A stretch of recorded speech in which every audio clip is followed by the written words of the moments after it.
Sistema Fê-Comércio RS apresenta a energia que circula, o clima que vira, a força que rola, o aperto que passa, a ideia que troca, a gente que toca, o desejo que anda, o tanto que gera, a vida que gira. Sistema Fê-Comércio RS. Com você, a gente faz a economia girar. Com você, a gente faz a vida se movimentar.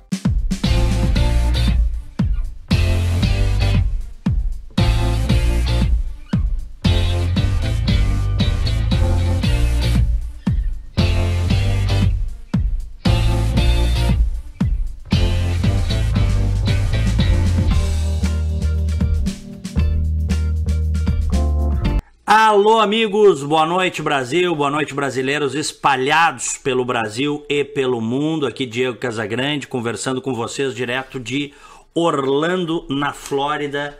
Vai chover daqui a pouquinho, aqui nós estamos uma hora a menos e foi um dia bonito de sol, a temperatura chegou a 35 graus, tá abafado, tá calor aqui na Flórida.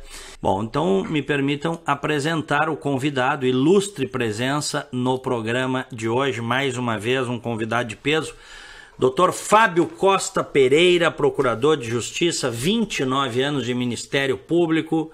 Boa noite aí no Brasil, bem-vindo. Boa noite, Diego. Falando 29 anos assim até assusta, né?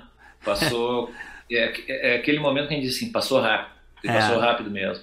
Nós estamos há horas nessa discussão aí, quando nós vamos fazer nossa live, era para a gente ter feito quando eu estava em Portugal ainda, mas aproveitar e fazer uma agora, não tem tempo perdido. Exatamente.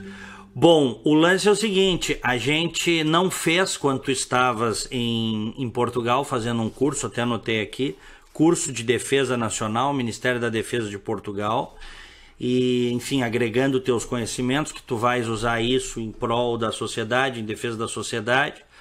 O Dr. Fábio Costa Pereira, eu não canso de dizer, eu tenho muita satisfação de te ter comigo aí nos meus espaços, que tu vá nos programas que eu apresento já há alguns bons anos, porque é um lutador para que a gente tenha efetivamente justiça no Brasil. Né?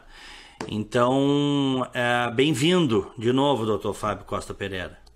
Te agradeço, Diego. É muito mais bondade pela nossa amizade que qualquer outra coisa. E sabe que no Brasil lutar para se fazer justiça é uma coisa muito complicada, é muito complexo, até porque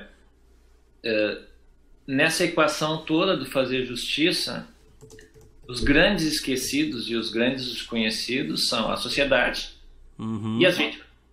Então, falar em nome das vítimas, falar em nome da sociedade, não dá ibope, não vende livro, não gera corrupção, e não mais das vezes se tornam apenas nomes que são esquecidos ao passar do tempo, depois de uma comoção inicial dos fatos acontecidos, dos terríveis fatos acontecidos, como crimes, mortes, etc. E isso não dá ibope, não vende livro, e, como te disse, né, não geram teses. Mas não tem como fazer diferente, né? As pessoas que têm um padrão moral, elas não aceitam ver essas coisas todas que acontecem no Brasil de braços cruzados, né? É difícil, é óbvio que é tão interessante o seguinte, que eu percebi ao longo do tempo. No Brasil há uma minoria que tem um pensamento cor-de-rosa sobre o crime, sobre a criminalidade, que acredita que o ser humano é bom por natureza, que o Estado é o malvadão. Só que essa minoria é uma minoria que tem a fala, é uma minoria que tem o poder da escrita, é uma minoria que tem o espaço na mídia, em regra, no mainstream oficial, enquanto a maioria calada sofre os efeitos dessas ideias nefastas. Talvez o grande choque que o Brasil precise hoje, Diego, é um choque de ideias. Porque o que nos trouxe aqui, nesse momento terrível que a gente vive da nossa história, é terrível, porque nossos números são de guerra, a quantidade de mortos anuais são um número de guerras. Isso não foi à toa. Foi uma desconstrução ao longo de 30 anos que acabou no que a gente tem hoje. Criminalidade desempreada, mortes desempreadas, de a gente começar a assumir que o que não é normal como normal, Diego. Agora, eu lembro de uma conversa que a gente teve há alguns anos e tu me disseste, olha, Diego, vai ficar pior. É isso mesmo? Mas agora me parece que o Brasil está tentando frear isso, né? Elegeu um sujeito que está tentando frear isso, botou o Moro no Ministério da Justiça, está liberando as armas dentro de critérios evidentes para os cidadãos de bem, contra a bandidagem, não lhe parece? Sim, eu me permito, depois de tanto tempo nessa labuta, ser um pouco pessimista. Porque não basta tão somente colocar uma pessoa, um chefe de executivo, quando tu tem todo um sistema que foi desconstruído ao longo de 3 décadas, um sistema que se autoprotege e evita que as mudanças sejam feitas. Então, o pacote anticrime, que é uma necessidade hoje no Brasil, está parado. O decreto das armas, a quantidade de ataques que ele sofreu, todas as medidas que visam diminuir a relação de custo-benefício no crime, todas essas medidas elas encontram feroz, mas muito feroz resistência daqueles que fizeram a desconstrução do país durante esse período. Sim. Então, todas essas ideias de sacralização do criminoso, do endeusamento Eu tenho um amigo meu em São Paulo, o Coronel Fernandes, que usa um termo, heroicização do criminoso. Todas estas ideias, todas essa rácio que transformou o criminoso em cult, elas permanecem. Não é a eleição de um presidente que vai mudar. Essa mudança ela é muito mais demorada que a gente imagina. Agora, a grande pergunta é, o Brasil tem tempo? A gente tinha conversado, eu acho que uns 4 anos, sobre isso, que ia piorar. De lá para cá, a situação do Brasil piorou. E vou dizer mais, vai piorar daqui para frente. Mas deu uma queda dos homicídios nesse início de ano. Deu uma queda nos homicídios, mas eu ainda não sei, eu ainda não fiz a análise do motivo pelo qual esses homicídios caíram. Claro. Porque na verdade a gente começa quando começa a lidar um pouco com estatística, um pouco com análise econômica do crime, a gente começa a ver as séries históricas. Quais foram as medidas que foram adotadas lá atrás que permitiram que esses crimes caíssem? Nós temos que ver se isso não é uma pax criminalis, se não é lá pelas tantas nessas regiões uma determinada facção ou organização que se impôs sobre as outras e fez cair. Eu não estou dizendo que é isso, mas você tem que fazer a análise. Ou se foram medidas que foram adotadas, como, por exemplo, no Rio de Janeiro, o Exército na rua, que fez cair. Agora, o que é mais importante é que se essa tendência de queda vai se manter. O que me preocupa nesses números é um falso otimismo, Diego. É um falso otimismo. Porque, ok, caíram 28% dos homicídios. Ok, beleza, nós saímos de 60 mil homicídios ao ano para quê? 50 mil homicídios ao ano? Eu não acho que isso seja assim. Eu não acho que seja motivo de otimismo. Eu acho que é um dado que tem que ser contextualizado e tem que ser analisado dentro do que ele diz, que caíram os homicídios. Nós temos que saber se é o porquê que caíram esses homicídios e se vai manter essa tendência de queda. Agora, eu não vou comemorar 60 mil para 50 mil homicídios, porque nós estamos falando de 50 mil mortos. É muita coisa, Diego. É muita coisa. Falaram, olha, diminuiu o número de policiais mortos esse ano. Pô, beleza. De 490 para 398, caiu alguma coisa perto de 20%. Mas é policial morto pra caramba. Nós saímos de Walking Dead para Apocalipse Zumbi. A gente não saiu nem do ruim, Diego. Então, eu digo para as pessoas que estão conversando aqui com a gente agora, estão nos vendo aí, não tem motivo de otimismo ainda. Nós temos que saber se essa série histórica vai continuar nessa progressão. Se não é só um hiato dentro do caos, se não é o olho do furacão. Que acontece, né? Que acontece. Quanto tempo ficaste em Portugal fazendo esse curso de defesa nacional, hein, Fábio? Fiquei quase 7 meses, Diego. Eu cheguei em Lisboa dia 4 de novembro e saí dia 14 de maio. Muito seguro. Ficasse em Lisboa. Muito tranquilo, né? Muito tranquilo. É muito tranquilo. Como todo bom brasileiro, como todo bom brazuca que sai do Brasil para um lugar seguro, a gente demora muito tempo a aceitar que aquele lugar é seguro. Sim. Então falar com o celular, que eles chamam de telemóvel na rua, era um caos. As primeiras sensações de ter que tirar dinheiro no caixa na rua eram terríveis, Diego. Eu sei. Uhum. Os caixas são na rua. Sabe quantos guardas de segurança esses que colocam dinheiro nos caixas foram mortos nos últimos 30 anos em Portugal? Nenhum. Vai um sozinho, sem arma, com dinheirinho embaixo do braço, colocar, abastecer o caixa, Diego. Eu andava a qualquer hora do dia e da noite a pé, sem nenhuma preocupação. Minha grande preocupação em Lisboa eram as calçadas, que elas são um piso liso e irregular e volta e meia escorrega e cai. A minha falta de segurança estava com as calçadas. A gente perdeu completamente a noção das coisas no Brasil, né? A nossa...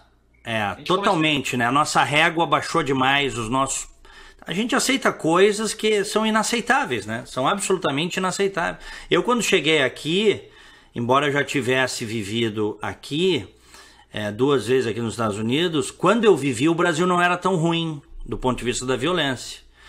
Eu vivi aqui, eu vim para cá em 89, e o Brasil era um país muito tranquilo, em 89, com todos os problemas que tinha, perto do que se tornou, era um país muito tranquilo. E depois em 97, porque a grande explosão de criminalidade espalhada pelas grandes e médias cidades se deu a partir da segunda metade dos anos 90.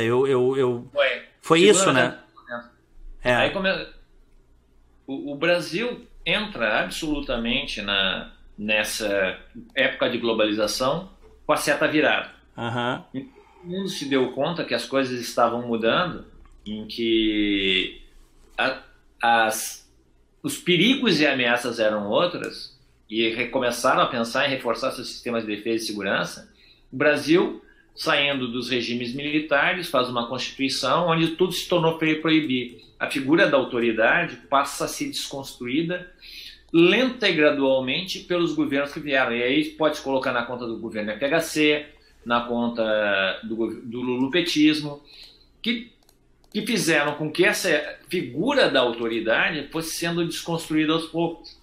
Então, a gente pode ver que os investimentos nas polícias minguaram, que o investimento em efetivos minguaram, que o investimento em inteligência minguou, que o investimento geral em segurança minguou, e as consequências vieram. É o que a gente está apreciando. No início dos anos 2000, que nós tínhamos 40 mil homicídios por ano, nós passamos para 60 mil homicídios em pouco mais de 16, 17 anos. Então, nós estamos falando assim, em números estratosféricos. Roubos, Diego, roubos. 2011 tinha sido feita a última mensuração nacional sobre o roubo e sobre roubos. É um daqueles crimes que tem subnotificação. O roubo popularmente falando, é o assalto, né? Assalto à mão armada. A mão armada, porque pode ser com uma arma de fogo, ou com uma faca, ou com o que seja, né? Mas eles tentaram agora há pouco tempo tirar a gravidade do roubo com a faca. Tentaram. A faca não fere, então, e não mata, né? Para eles, né? E aí, Diego, em 2011, que tinha sido feita a última grande mensuração, apontavam 960 mil roubos no Brasil. Esse número, esse indicador, some das estatísticas oficiais durante 6 anos. Reaparece em 2017 e 2018. Em 2018, esse número pula de 960 mil, e nós estamos falando de números que não são confiáveis, porque há uma subnotificação absoluta em matéria de roubo. Mas, em 2017, aparece esse novo número como para 1.800.000 roubos. E agora não é mais em todo o Brasil. É só medido nas capitais. Tem uma noção? Então, assim, ó, a violência e a criminalidade explodiram na última década, eu não estou nem mais falando de 2000 para cá, na última década de forma exponencial. A década de 10, ela está sendo especialmente violenta no país. A ponto daquilo que a gente conversava agora, a gente começar a achar normal o que é anormal. Todas as famílias têm alguém assaltado, todas as famílias sabem. Existem sistemas que as famílias criam entre si de comunicação para saber se está assaltado ou não. As famílias repassam para as outras maneiras de sobreviver na selva. Olha, como é a melhor maneira de ser assaltado? O que tem que levar? Um celular para entregar, um dinheiro para entregar, não reagir, não olhar para o criminoso. Cara, isso não é normal, velho. Isso não é normal. Não é normal. Nós estamos completamente fora da realidade, né? Eu tentando falar com meus amigos portugueses isso, eles me levam com uma cara de incredulidade. Até o momento que eu disse, não vão mais falar. Eles não acreditam em mim. O que tu achaste aí do pacote do Sérgio Moro, o pacote contra o crime do governo Bolsonaro, que eu acho que tu já disseste bem aí, o Rodrigo Maia criou uma comissão dentro da Câmara e, entre outros, botou, sabe que, né, na política se costuma dizer, quando você quer fazer alguma coisa, levar nada a lugar algum, você faz uma comissão, né, os caras batem cabeça lá e não sai nada. Então, o pacote foi pronto, ele deveria ter tramitado dentro das comissões normais, certo? E ir a plenário, ele teria um trâmite. Aí o Rodrigo Maia criou uma comissão, deu 90 dias prorrogáveis por mais 90 e botou, entre outros, dentro dessa comissão, o Freixo do PSOL. Agora não, agora vai. Então, com certeza vai. Aí é difícil, né, querer acreditar que ele tá a fim de acolher o pacote do Sérgio Moro. Tu analisaste o pacote? Eu li o pacote, eu acho que tem coisas muito boas no pacote. Eu acho que o pacote se refere mais à macrocriminalidade organizada. Sim. Acho que o pacote, em alguns pontos, foi muito tímido, mas era o pacote possível. Tá, então vamos lá, peraí, vamos primeiro. Na macrocriminalidade, tá? O que tu achas que é interessante no pacote do Sérgio Moro? Bom, tem uma coisa que eu acho que é fundamental, que é a prisão em segunda instância. Eu acho que o grande diferencial aí é a prisão em segunda instância. Que eles não querem, né? Que o Congresso não quer. A prisão em segunda instância, para mim, é a parte mais importante do pacote. Porque a grande realidade é o seguinte: a gente vive num país onde a prisão virou uma ficção. Para ser preso nesse país, a gente precisa fazer muito dinheiro. A quantidade de crimes que se tem e a quantidade de presos, elas não fecham. Nós temos de 60 mil homicídios por ano, 5 a 8% é investigado, tem autoria revelada. Isso quer dizer que nós estamos falando aí de 80%, 92% dos criminosos que passam abaixo do radar. Então nós temos muito mais gente que deveria estar presa solta do que quem deveria estar preso. Isso é impensável. Aí quando cria um estímulo como esse, que é não prender em segundo grau, e aí, lembra do caso daquele senador do Luiz Estevam? Sim. Já quase prescrevendo o caso dele, quando muda a orientação do Supremo, ele tinha, depois para não ser preso, ele entrou com cerca de 34 recursos. Embargos dos embargos dos embargos dos embargos. Que não é para discutir nada, que é só para discutir perfumaria. Se aquela palavra está bem escrita, se aquela palavra está mal escrita. Isso é um grande incentivo ao cometer a criminalidade. É jogar com a prescrição. É jogar com a impunidade. Se não prender em segundo grau, tudo continuar como dantes no quartel de Abrantes. Então, agora, eu acho que o pacote poderia, por exemplo, ter acabado entrado na discussão do fim do semiaberto. O semiaberto é outra ficção jurídica que a gente tem no Brasil. É conhecido sempre aberto. Nós temos hoje no semiaberto mais uma quantidade absurda de presos nas nuvens, ou seja, só no sistema, mas estão em casa. Grande parte da criminalidade violenta das ruas hoje é praticada por pessoas que estão no semiaberto. Uhum. Acho que nós deveríamos andar pelo aumento de penas mínimas de inúmeros crimes, como no roubo, no latrocínio, no furto, estelionato, porque o grande problema no Brasil não está nas penas máximas do Diego, que são até adequadas.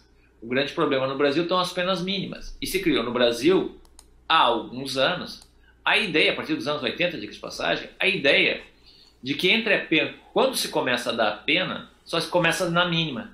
Então não existe nenhum criminoso no Brasil, hoje nenhum, que tenha sido condenado à pena máxima. A pena máxima no Brasil é uma ficção. Portanto, se a gente quiser uma pena maior, um apenamento maior para um criminoso que comete um crime grave como um roubo, nós precisaríamos necessariamente aumentar a sua pena mínima. Ok, vão me dizer que hoje um roubo com a mão armada vai dar 5 anos, 4 meses de prisão, 5 anos, 8 meses de prisão. Pô, em tese seria uma pena até adequada. O problema é que esse criminoso muito possivelmente vai sair no semiaberto, já vai de saída para o semiaberto e logo em seguida vai estar no aberto. Uhum. O que ele vai receber como mensagem da sociedade é: não deu nada. Foi muito bom ter cometido o crime, já estou na rua de novo e vou fazer o negócio que eu sei fazer, que é assaltar. Quando eu cheguei aqui nos Estados Unidos nos primeiros meses, eu tinha uma certa dificuldade de parar num estacionamento qualquer, porque aqui os shoppings de maneira geral são a céu aberto, tá? Você até tem shoppings fechados, mas não é a maioria são shoppings a céu aberto. Eu à noite, por exemplo, fui comprar uma coisa, eu fui com meus filhos, aquele cacuete de tu não ficar dentro do carro, aquele cacuete de tu não olhar uma mensagem de celular, porque pode vir algum vagabundo te encostar uma arma na cabeça, que já aconteceu inclusive comigo e com tanta gente aí. Aqui isso não tem, aqui tem outros problemas. Agora, esse problema de insegurança, de violência, de criminalidade em tudo que é lugar, como tem no Brasil, hoje a criminalidade chegou até nas pequenas cidades, né? Eu li uma reportagem um dia desse no jornal de São Paulo. Sabe que o São Paulo é 1/3 praticamente do PIB brasileiro, e o interior de São Paulo é muito pujante. Pequenas cidades que não viviam a criminalidade hoje já estão vivendo. Os caras estão assaltando. O que está acontecendo é uma migração para as pequenas cidades, onde tem menor contingente policial. Sim. E pode ter certeza, a insegurança vai ser parte da vida deles do dia a dia. Uhum. É porque a questão da impunidade, ela não fica só nos grandes centros. A nossa legislação e a maneira como a nossa legislação é aplicada é de alto a baixo do Brasil. A única coisa que a criminalidade vai fazer, e porque ela se move segundo incentivos positivos ou negativos, é mudar para os lugares onde elas vão ter menos resistência ao seu trabalho. A gente tem que entender que esse tipo de criminoso, que são esses criminosos de natureza econômica, que cometem roubos, esse tipo de criminoso, ele é um empreendedor na atividade dele, eu digo. Claro. Para ele, o crime é um negócio, um business. Uhum. Ele vai estabelecer o negócio dele onde tem a maior chance de sucesso. Se a cidade pequena conta com muitas ovelhas e poucos pastores, é para lá que ele vai. Uhum. Assim, não adianta ficar teorizando que são vítimas da sociedade, que a sociedade não lhes deu guarida, que o Estado foi malvadão. Não é isso. É uma escolha. Os caras escolheram ir para o crime, ficam no crime e se especializam muito nisso. E aí nós temos um maior problema ainda, que esses são os criminosos de carreira, né? Com esses criminosos de carreira que fazem da vida deles o crime, é muito difícil tu retirá-lo depois dessa vida. Doutor Fábio, e essa tese que é muito defendida, principalmente pelos juízes de execuções, de que o que transforma o sujeito num criminoso pior são as cadeias brasileiras. O que lhe parece? Nada. Eles já chegaram lá sim, Diego. Vamos lá, Diego. Tu é empreendedor, Diego. Qual é a taxa de sucesso do empreendedor brasileiro? Quando o cara dá muito certo. Ah, é baixa, é baixíssima a taxa, né? 20%? Não, acho que menos. Acho que a taxa de sucesso no Brasil hoje é abaixo de 10%. Tá, então eu vou te dar um negócio. Olha, eu vou te dar um negócio que é muito bom, que a taxa de sucesso é acima de 95%. É ser criminoso. Se for cometer um roubo, tu tem uma taxa de sucesso acima de 95%.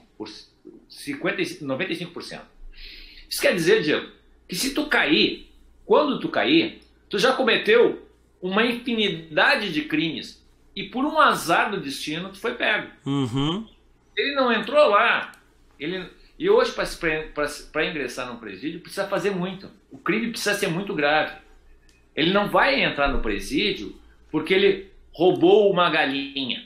O famoso ladrão de galinha. Aliás, o Marcelo Rocha Monteiro, o colega lá do Rio de Janeiro, procurador de justiça, também com mais tempo de Ministério Público que eu, ele pergunta: eu gostaria de ser apresentado para o senhor ladrão de galinha. Isso é um mito que se criou, né? É que... De vez em quando, assim, ó, de vez em quando pode acontecer uma distorção dessa. Mas hoje em dia nem traficante mais vai preso. Tem um monte de cara que... Esse traficante de esquina aí, o chamado aviãozinho, ele não vai mais preso, o juiz não prende mais. O Diego, o furto hoje só multireincidente. Um furto de primeira passagem, mas passa batido longe do presídio. Não, mas doutor Fábio, multireincidente tem que ser muitas vezes. Tinha uma mulher, uma mulher de uma quadrilha do centro de Porto Alegre, que chamava Gangue das Gordas, que elas foram presas pela Brigada Militar lá aí de Porto Alegre mais de 30 vezes. E o juiz soltava. Diego. Precisa assim, ó. Que horror. Precisa fazer uma procuração, precisa ir no cartório, reconhecer firma, precisa pegar uma ficha, aguardar. Não é assim. Então, essa conversa de que o presídio piora, não, as pessoas... O presídio hoje é pós-graduação do crime, não é a graduação. Agora, o Estado colabora para que a coisa seja pior a partir do momento que criou o sistema de enquadrilhamento, né? Separar por organização criminosa. Ah, não, tu vai lá e te identifica como organização criminosa. É o Estado reconhecendo poder a quem não deve ter poder. Como é que começou essa barbárie aí do cara quando entra na cadeia dizer de qual grupo que ele é? Isso já tem... A pretexto de se pacificar os presídios, de não se ter mais guerras e confrontos internos, o Estado começou, eu acho que faz uns 15, 20 anos isso, começou a separar os presos por organização. Eu já te falei que eu não chamo facção, né? Porque facção criminosa, ela não dá o exato tom, e eu gosto muito das palavras, porque as palavras têm significado. Se tu muda o significado da palavra, ela vai mudar o significante. Se eu falo facção, eu vou dizer uma coisa de menor importância, ela não é facção. Essas organizações criminosas, elas acabaram sendo reconhecidas pelo Estado. O Estado lhe deu status de poder a tal ponto de reservar locais dentro do presídio onde ela possa ter os seus consigo. Então isso no Brasil, o Brasil tem adotado ano após ano a receita de sucesso para o fracasso na segurança pública. Esse desencarceramento, medidas alternativas,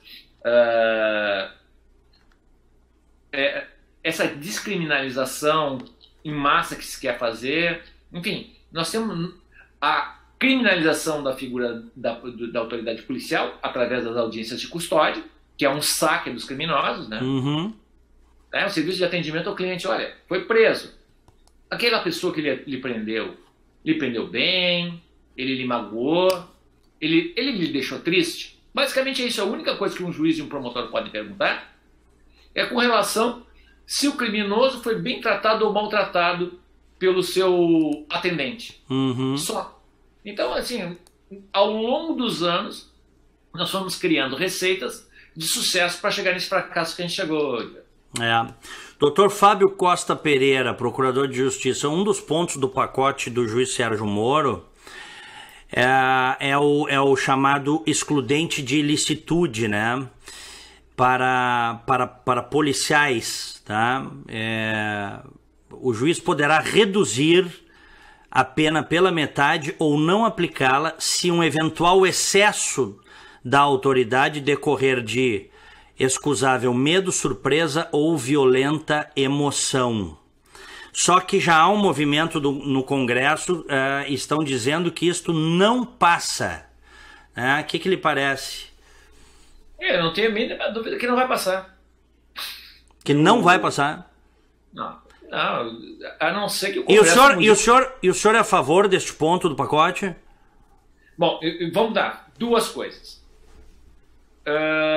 Me parece que o pacote, nesse ponto, ele regulou uma coisa que já existe, as excludentes de licitude. Uhum.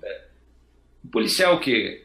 Porque esse assunto começa a surgir, na verdade, principalmente quando o governador Ritzel, recém-empossado, ele começa a falar que ele vai utilizar e empregar snipers para neutralizar criminosos armados e fuzis. Lembra isso? Acho que foi dia 28 de outubro, no dia seguinte à sua eleição. Lembra disso, Diego? Uhum. Sim. Logo em seguida, a academia, que nós já conhecemos, a mídia que nós já conhecemos, começa a bater então, o eleito governador, dizendo não pode, que a nossa legislação não prevê isso, não tem esse tipo de legítima defesa. Quando, na verdade, isso já existe na legislação. Perigo atual e iminente de agressão. Uhum. Um criminoso com fuzil na mão, ele está colocando em risco toda a comunidade. Quem tem um fuzil na mão e porta-o de forma que nada velada, na verdade ele porta para usar. E não pode-se querer que esse fuzil, que tem um alcance, muitos deles a mais de 600 metros, que um policial se aproxime para fazer a prisão e dizer, olha, esteja preso. Isso é uma irracionalidade, porque o policial vai morrer. Muito mais policiais morrerão. Então, quando é incluído no pacote anticrime, me parece que é muito especificamente essa relação de anomia vivida no Rio de Janeiro, em que os policiais, na verdade, não fazem atividade de polícia, acabam fazendo atividade de guerra, que é lutar contra criminosos armados, que são verdadeiros soldados armados, com fuzis, com armas de alto calibre, que só se encontram mundo afora em forças policiais, em forças armadas. Então,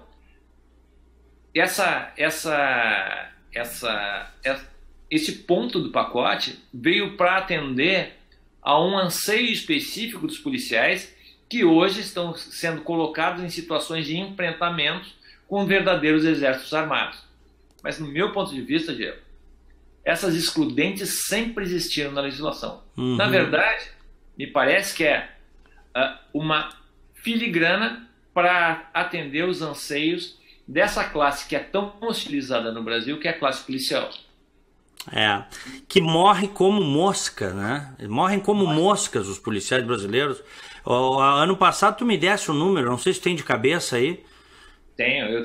Inclusive, semana passada eu tive no curso de formação de policiais militares aqui no estado e dei esses números para ele.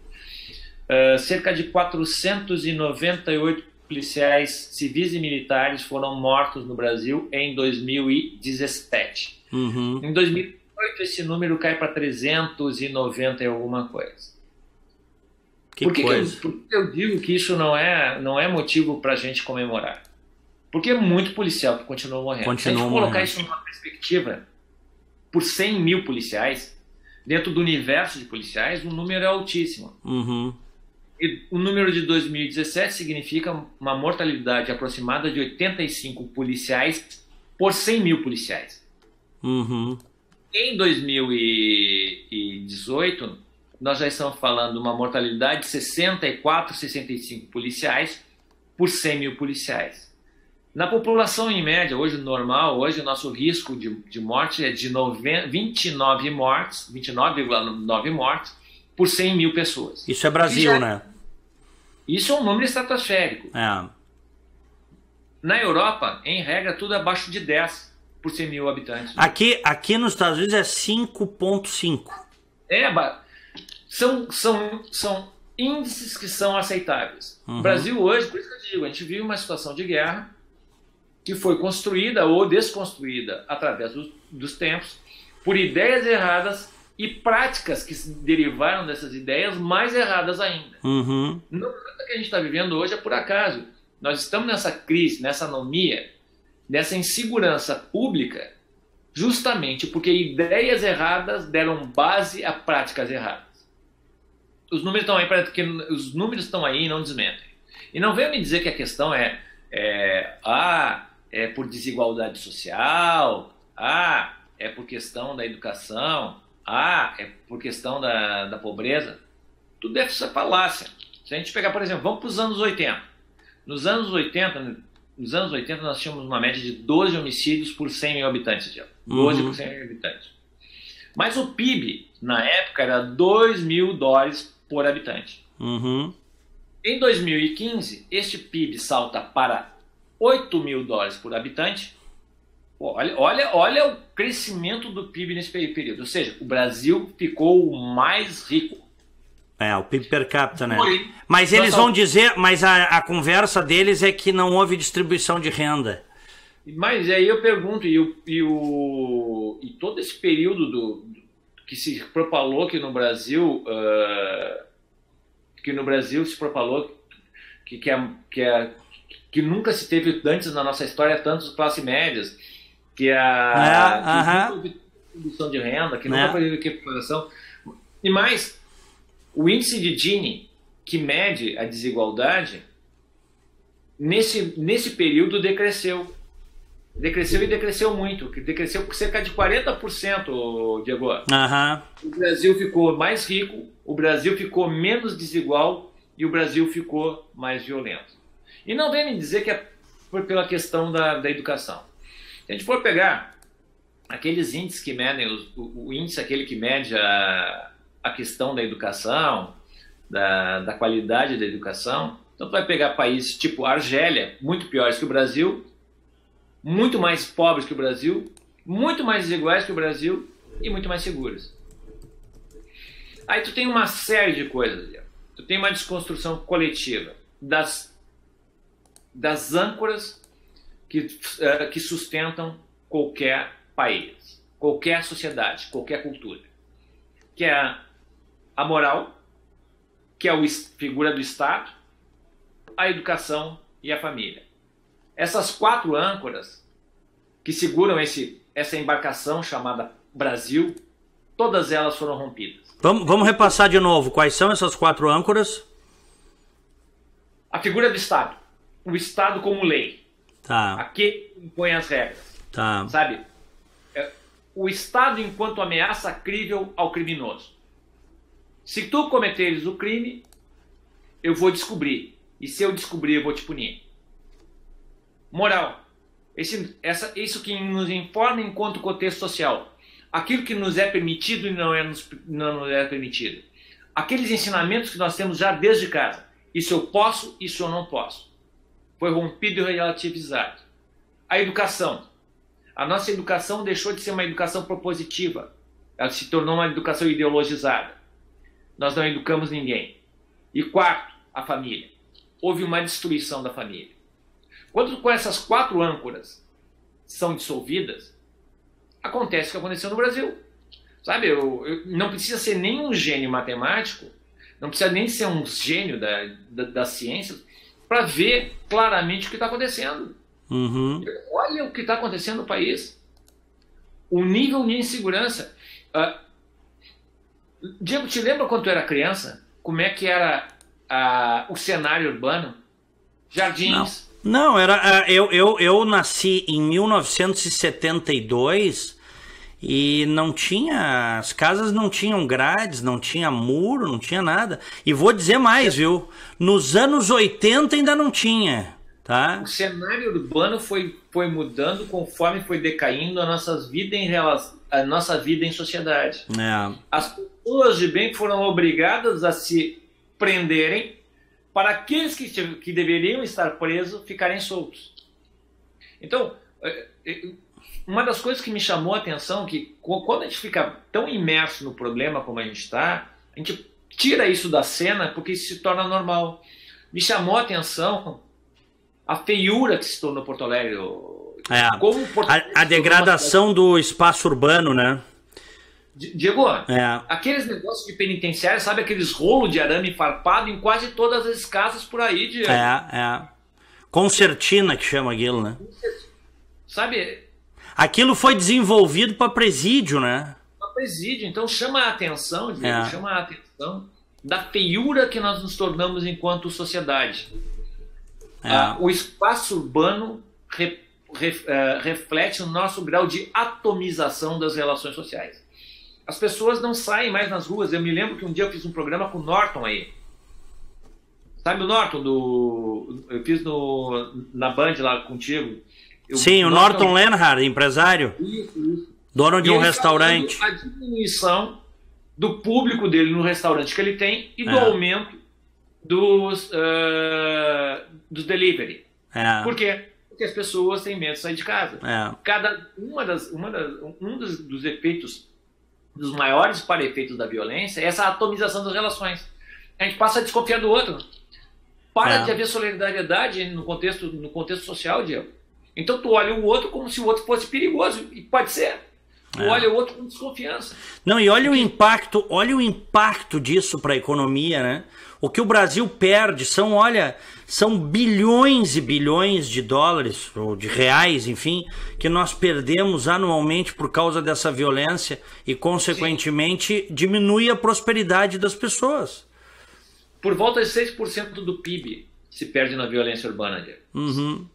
6% do PIB na criminalidade, que é uma estupidez no turismo. Quantos turistas deixam de vir para o Brasil por causa da questão da segurança? E o cara me fala. Aí meus colegas estão perguntando, dá para visitar o Brasil? Eu digo, velho, não vai.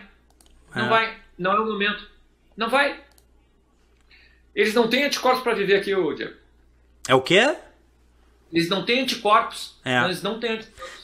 Não, são presa fácil, né? É como tu botar um carneiro no meio dos lobos, tu botar um americano no Brasil a passear no Brasil, um europeu, né? E no Rio, quantos já morreram lá, assassinados? Os caras daqui a pouco de motinho entram numa favela dominada por traficantes. Eles não têm noção do que... Não tem noção, eles não têm noção, Diego. Eles não têm noção do nível do risco, né? O grande medo na Europa hoje é o terrorismo. É o grande medo deles. Agora, essa criminalidade, como a gente tem aqui, de longe, assim, talvez o maior problema deles sejam os carteiristas, que seriam os batedores de carteira na Praça do Comércio, ali em Lisboa. Bom, eu já contei isso até nos meus espaços de rádio, Dr. Fábio Costa Pereira. Eu estive, eu acho que foi na década passada, eu tive em Portugal. Tive mais de uma vez, inclusive, nessa década também, mas eu me lembro dessa conversa. Agora, faz uns anos aí que eu tive em Lisboa. E eu noto, eu tive nos anos 90, depois nos anos 2000 e agora depois de 2010, tá? É evidente que melhorou, o aspecto da cidade melhorou, tem obras, tem desenvolvimento, a gente vê prosperidade, ao contrário de muita cidade média e grande brasileira, que o que a gente vê é uma degradação do espaço urbano. E aí eu estava falando no centro lá de Lisboa com uma dona de banca de revistas, tá? Que é uma outra coisa que vai terminar, né? Vejam que a tecnologia, ela está... Até vai existir banca de revista, mas não na profusão que tínhamos há alguns anos. Não vai mais ter, porque o impresso está terminando, né? Não tem mais sentido. Tá despencando. Bom, aí eu conversei com ela e ela estava impressionada que tinha um batedor de carteira tinha sido preso no centro ali de Lisboa, perto dela. Aí ela estava impressionada. Eu conversei com ela, eu estava com meus filhos, que eram pequenos. E aí eu digo, a coisa tá ruim assim? Ela disse, não, tá terrível aqui. A criminalidade tá enorme. Ela é impressionada com o batedor de carteira. Aí eu disse assim, mas tá como no Brasil? Ela disse, não, aí como no Brasil não, né? Diz ela. Aí também não. Ela estava impressionada com o batedor de carteira, Fábio. Eu vou te dar, Diego, os números de Portugal que eu tive muita inveja. Saiu agora eles têm uma publicação anual sobre as taxas de criminalidade. Saiu agora, quando estava lá, foi agora em março. Nos últimos 10 anos, os crimes violentos em Portugal decaíram 40%.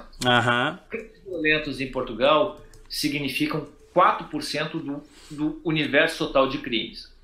E os crimes violentos deles são muito concentrados hoje na questão de gênero, de violência doméstica. O grande problema hoje de criminalidade em Portugal é violência doméstica.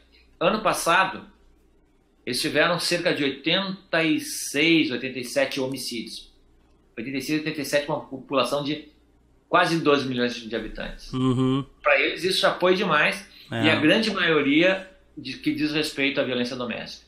Então, Portugal hoje tem uma questão de segurança invejável. É uma doideira isso. Eu tô vendo aqui, né? Tá marcado agora pro dia 12 de junho, o encerramento aí desta comissão que o Rodrigo Maia fez para analisar o pacote do Sérgio Moro. 12 de junho, mas eles provavelmente vão prorrogar isso. E várias entidades brasileiras, já fazendo abaixo-assinado contra os pontos principais do projeto. É muito triste isso, sabe? Eu não vi nenhuma dessas entidades que estão brigando contra o pacote terem lançado uma nota de repúdio contra a decisão do Supremo que criou um tipo penal por sentença. Existe um princípio básico, e esse é um princípio civilizatório básico que eu aprendi na minha faculdade, que não existe lei, que não existe crime sem prévia lei que o defina. Lei no sentido estrito, lei aprovada pelo processo legislativo. O que aconteceu, que foi uma inovação, e uma inovação que nem sempre é boa, e essa não foi uma inovação boa, se criou e está se criando, por sentença, um tipo penal. Diego, isso é extremamente sério. Isso é extremamente sério. São algumas rupturas enormes no nosso sistema.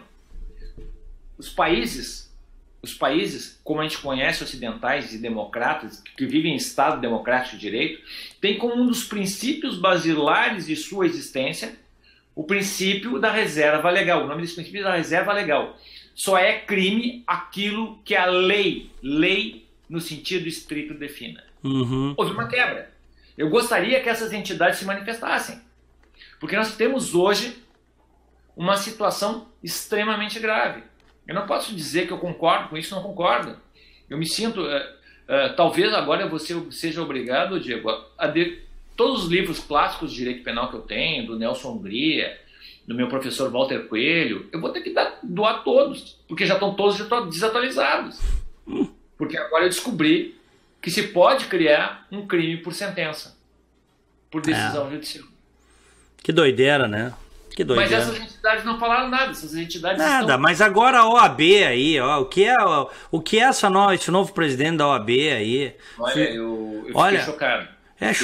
Mas é chocante. Esse sujeito esse novo presidente da OAB, ele fala, parece um chavista falando. Olha, eu vi passarem vários presidentes da OAB. Muitos deles eu não concordava com as ideias, mas todos os que eu conheci, eram gentlemen, eram homens educados. Tinham suas ideias, ainda que eu não concordasse com elas, Diego, sim, de forma educada, e defendiam educadamente. Eu vi aí a repercussão que deu na imprensa de umas colocações dele com ele xingou pessoas que o questionaram, advogados inclusive, e advogadas com palavras de baixo calão, que eu nem vou dizer aqui. Não. Agora é muito triste ver como o país está. Nós perdemos a capacidade de dialogar, o Diego. E a esquerdopatia, né? A doença da esquerdopatia que vem contaminando o Brasil há pelo menos 3 décadas chegou no seu ápice, né? Então, mas tu sabe, Diego, uma coisa que me preocupa também, de um lado é essa esquerdopatia e de outro lado uma direita despreparada. Também tem esse lado. A gente nota, mas é normal, né? Não tinha direita no Brasil, né, Fábio? Não tinha direita no Brasil, mas assim, a nossa direita, e sabe que eu sou um homem conservador, eu sou um homem de direita, portanto. Perfeito. A nossa direita não está intelectualmente como todo preparado para o embate. Então nós temos assim, eu vejo muito uma direita de Facebook, com frases pré-prontas. Uhum. E acho que é muito importante, se a gente quer trazer uma discussão para o país de alto nível, que essas pessoas que hoje estão ocupando a interlocução se preparem intelectualmente para o que estão fazendo. É claro. Porque senão a gente só vê palavras de ordem de um lado e de outro. Mas eu acho que a gente tem que ver o seguinte, tá? O PT, que chegou ao poder em 2002 com o Lula, né? Foi essa catástrofe aí, Lula, Dilma, olha o que eles deixaram, o estado em que eles deixaram o país. Eles passaram 20 anos se preparando para isso, Fábio. Eles assumiram primeiro pequenas prefeituras, depois prefeituras grandes, fizeram um monte de bobagem, foram modificando o discurso, eles mentem muito também, então eles têm uma capacidade que o nosso lado, vamos dizer assim, eu sei que o nosso lado abarca muita coisa, inclusive às vezes algumas companhias até indesejáveis, né? Mas tem, né? O nosso lado de liberais e conservadores, mais liberais ou menos conservadores ou mais conservadores. Nossos liberais que votam aumento de imposto, Diego. Pois é, o Brasil tem dessas coisas, né? Não são todos, felizmente não são todos. Sabe que eu fui na... Mas deixa eu só dizer o seguinte, o que eu estou dizendo é o seguinte, daqui a pouco nós, enquanto movimento organizado da sociedade, não houve um preparo para assumir o poder, né? A esquerda se preparou e errou muito ao longo de 2 décadas, tomaram meios de comunicação, universidades, e eles têm uma característica que até existe do lado de cá, mas em menor grau, eles são mistificadores. Então, quer dizer, para eles mentir ou falar a verdade, tanto faz. Então, quando eles chegam ao poder, com o Lula, que fez aquela carta ao povo brasileiro para acalmar os mercados, que hoje já se sabe que quem fez a carta foi o velho Odebrecht, ele reconheceu na delação premiada que ele fez a carta para o Lula, né? O ladrão junto com... na verdade, quem fez foi o amigo do meu pai, né? O amigo do meu pai fez, fez a carta e o meu pai, no caso o pai do Marcelo Odebrecht, foi quem fez a carta, o Emílio Odebrecht, tá? E hoje já tem até o amigo do meu pai que está na Suprema Corte, né? Segundo ficamos sabendo aí. Mas vamos lá, embora isso não tenha provas, vou deixar claro, tá? Isto é o que constou de uma declaração a partir de e-mail, tá? Tava no e-mail e o delator lá, e nessa declaração confirmaram quem era o amigo do meu pai, todo mundo sabe. Bom, o que eu ia dizer é o seguinte, caiu, quer dizer, o país entrou num pré-colapso e daqui a pouco ganha a eleição Jair Bolsonaro, entram pessoas, sem partido, diga-se de passagem, Fábio, sem tempo de TV, sem uma estrutura formal, entrou meio que de franco atirador, falando muitas verdades, é verdade, e ganhou a eleição e não tem base no Congresso. É isso que nós estamos vendo. É isso que nós estamos vendo. E muita gente que entrou lá, o PSL, estamos vendo o PSL. O PSL, esse é um balaio de gato, tem de tudo ali. Tem gente muito boa, tem gente muito preparada e tem gente muito desqualificada que entrou na carona do Bolsonaro.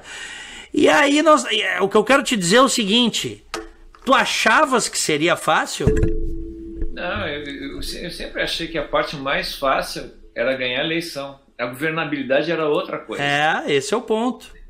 Tem um fenômeno do nosso sistema eleitoral, que o PSL, o PSL é um partido que não era partido, um partido que estava em construção, e a eleição do Bolsonaro fez com que esse partido exploda, se torne um partido de primeira linha, o segundo mais votado.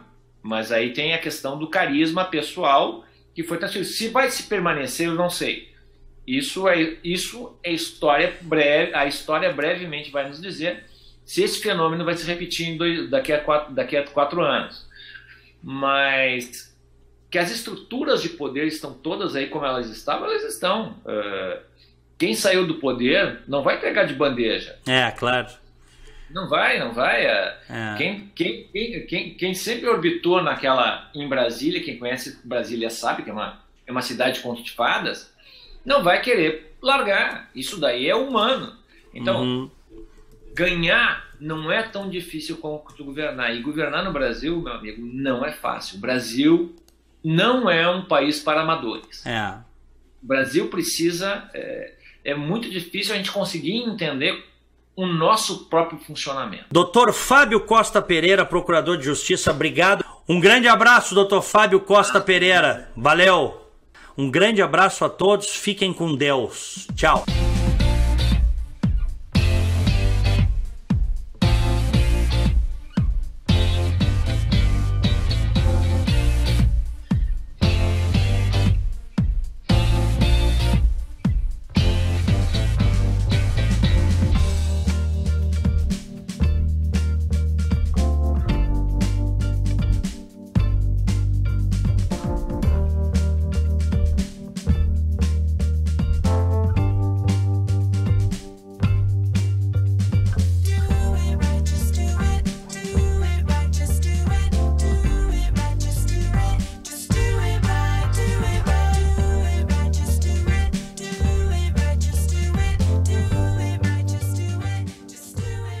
Sistema Fê Comércio RS apresenta a energia que circula, o clima que vira, a força que rola, o aperto que passa, a ideia que troca, a gente que toca, o desejo que anda, o tanto que gera, a vida que gira.